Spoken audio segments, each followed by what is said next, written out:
जी दोस्तों, exam race 2 में आपका स्वागत है। आज हम लाए हैं आरआरबी एनटीपीसी के लिए एंशिएंट हिस्ट्री पार्ट नंबर 13, जो आपके एग्जाम के लिए बहुत ही महत्वपूर्ण क्वेश्चन है।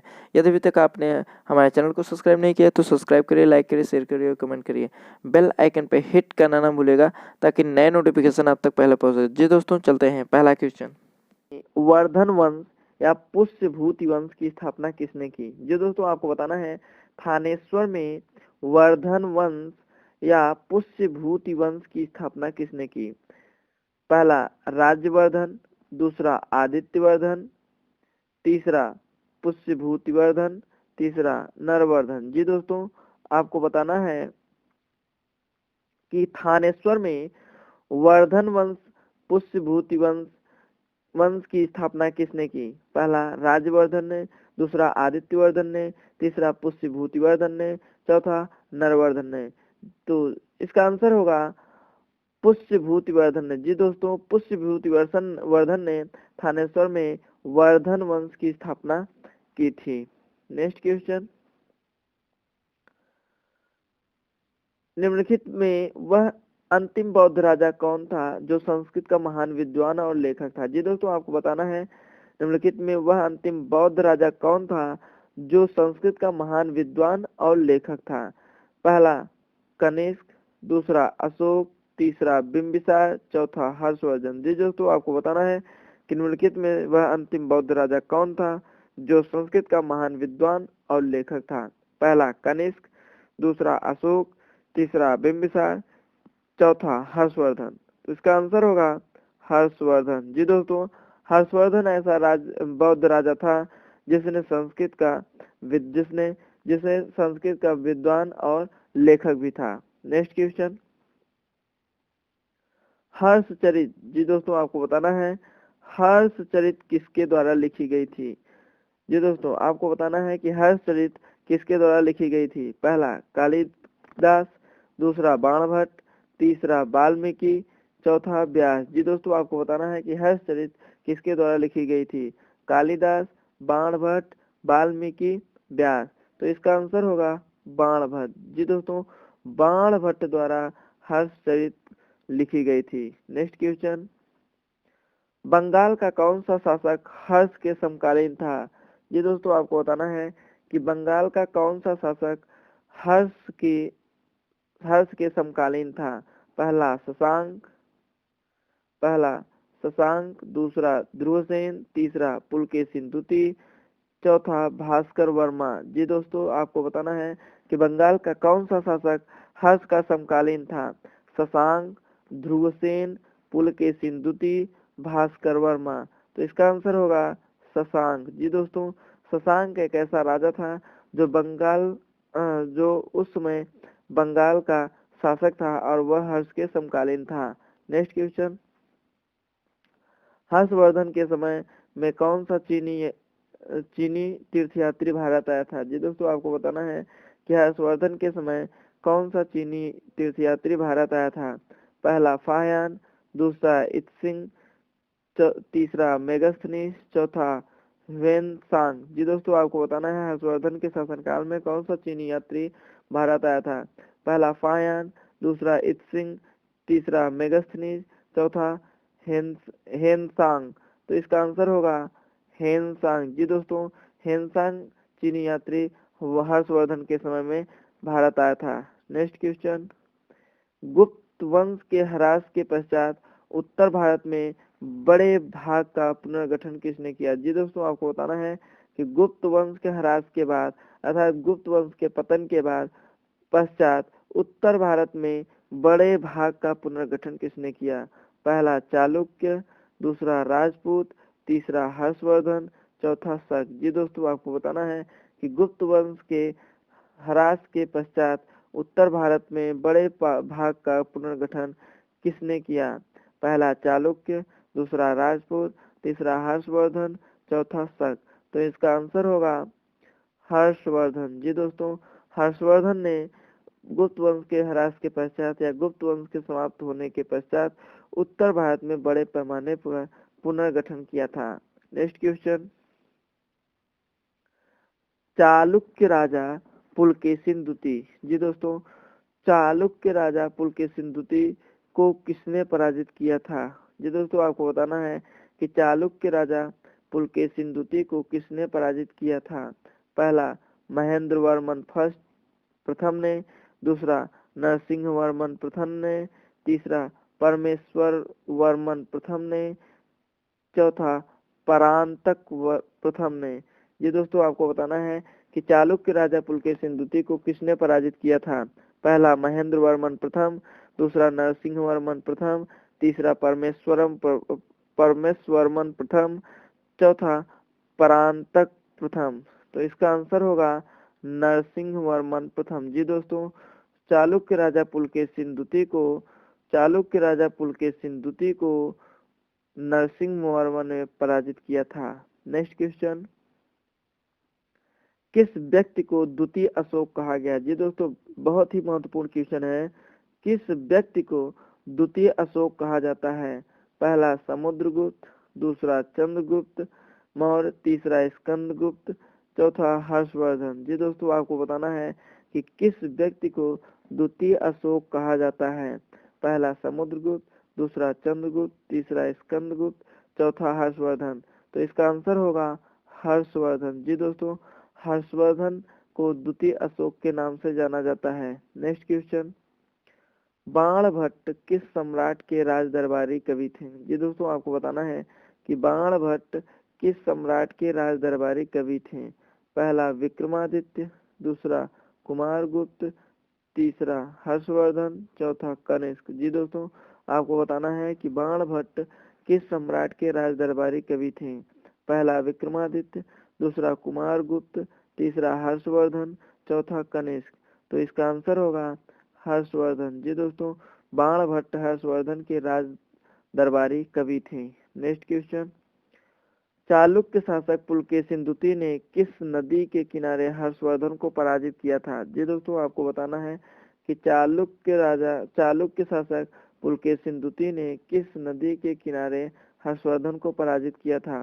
पहला महानदी के, दूसरा तापी के, तीसरा नर्मदा के, चौथा गोदावरी के। जी दोस्तों आपको बताना है चालुक्य शासक पुलकेशिन ने किस नदी के किनारे हर्षवर्धन को परास्त किया था? तो पहला महानदी के, दूसरा तापी के, तीसरा नर्मदा के, चौथा गोदावरी के। तो इसका आंसर होगा नर्मदा के। जी दोस्तों चालुक्य शासक पुलकेशिन ने हर्षवर्धन को नर्मदा नदी के किनारे परास्त किया था। नेक्स्ट क्वेश्चन, हर्ष के शासनकाल में उत्तर भारत का सबसे महत्वपूर्ण शहर कौन था? जी दोस्तों आपको बताना है कि हर्ष के शासनकाल में उत्तर भारत का सबसे महत्वपूर्ण शहर कौन था?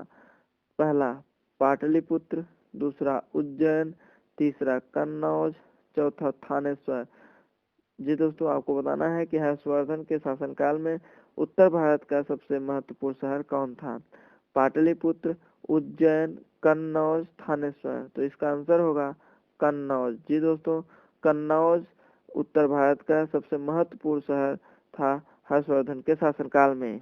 नेक्स्ट क्वेश्चन, हर्ष का जीवनी किसने लिखी? जी दोस्तों आपको बताना है कि हर्ष का जीवनी किसने लिखी?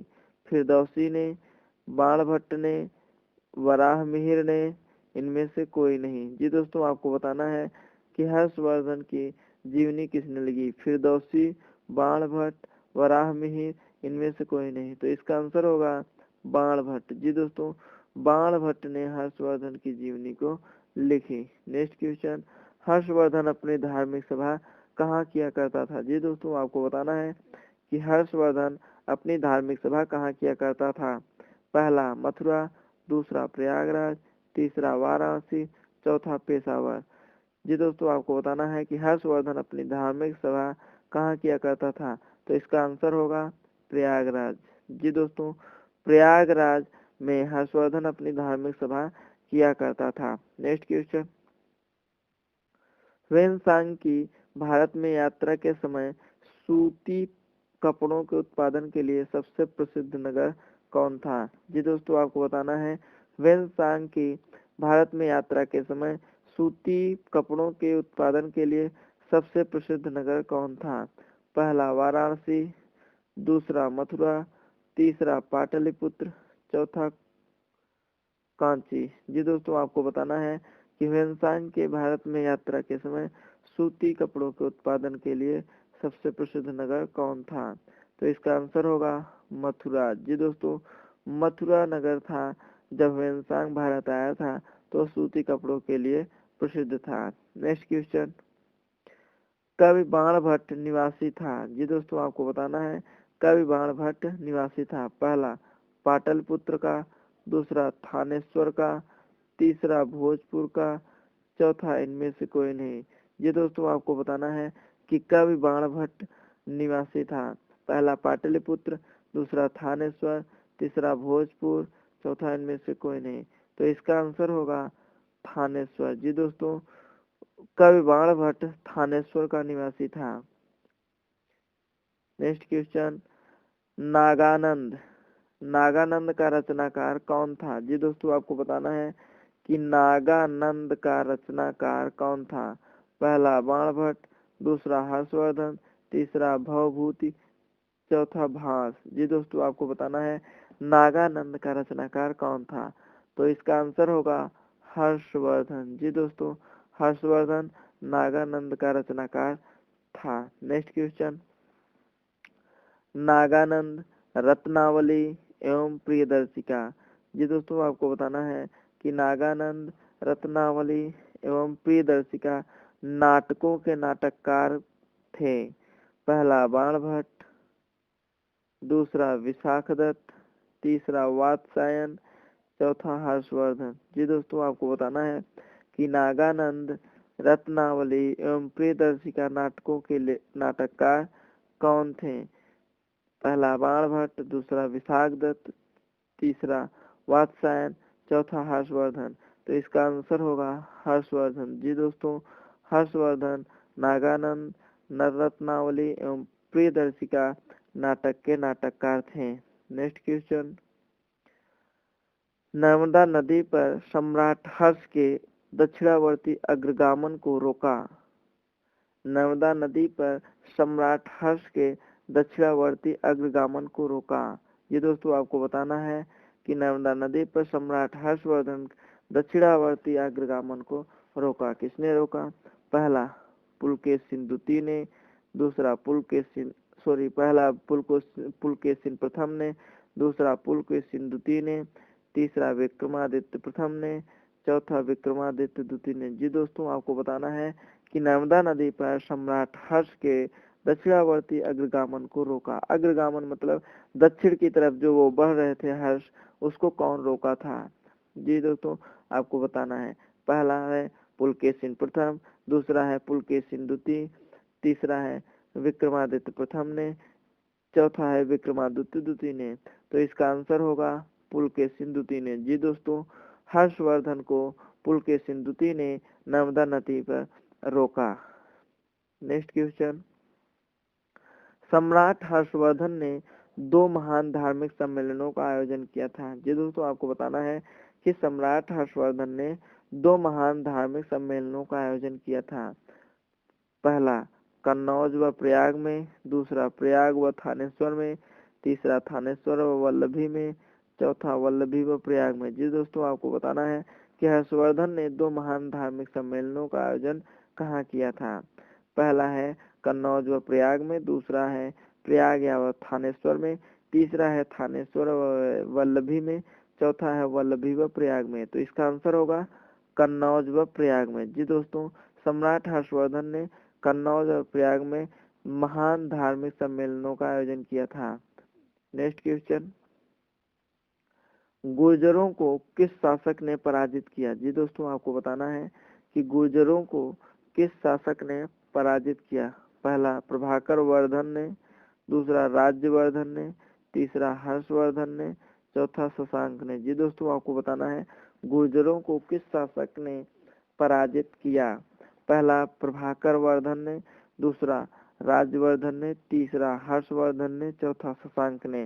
तो इसका आंसर होगा हर्षवर्धन ने। जी दोस्तों, गुर्जरों को हर्षवर्धन ने पराजित किया। नेक्स्ट क्वेश्चन, आज भी भारत में ह्वेनसांग को याद करने का मुख्य कारण है। जी दोस्तों, आपको बताना है आज भी भारत में हुएनसांग को याद किया जाता है, तो उसका कारण क्या है? पहला, हर्ष के प्रति सम्मान। दूसरा, नालंदा में अध्ययन। तीसरा, बौद्ध धर्म में आस्था। चौथा, सीयूकी की रचना। जी दोस्तों, आपको बताना है कि आज भी भारत में हुएनसांग को याद करने का मुख्य कारण है हर्ष के प्रति सम्मान। दूसरा, नालंदा में अध्ययन। तीसरा, बौद्ध धर्म में आस्था। चौथा, सीयूकी की रचना। तो इसका आंसर होगा सीयूकी की रचना। जी दोस्तों, सीयूकी की रचना की वजह से आज भी भारत में हुएनसांग को याद किया जाता है। जी दोस्तों, यह वीडियो आपको कैसा लगा कमेंट बॉक्स में कमेंट करना ना भूलिएगा। यदि अभी तक आपने हमारे चैनल को सब्सक्राइब नहीं किया है तो सब्सक्राइब करिए, लाइक करिए, शेयर करिए और कमेंट करिए। बेल आइकन पर हिट करना ना भूलिएगा ताकि नए नोटिफिकेशन आप तक पहले पहुंच सके। जी दोस्तों, यदि अभी तक आपने इस वीडियो को अपने दोस्तों को शेयर नहीं किया है तो शेयर कर दीजिए ताकि वे भी इसका लाभ उठा सके। जी दोस्तों, चलते हैं, फिर मिलेंगे नेक्स्ट वीडियो नेक्स्ट टॉपिक के साथ।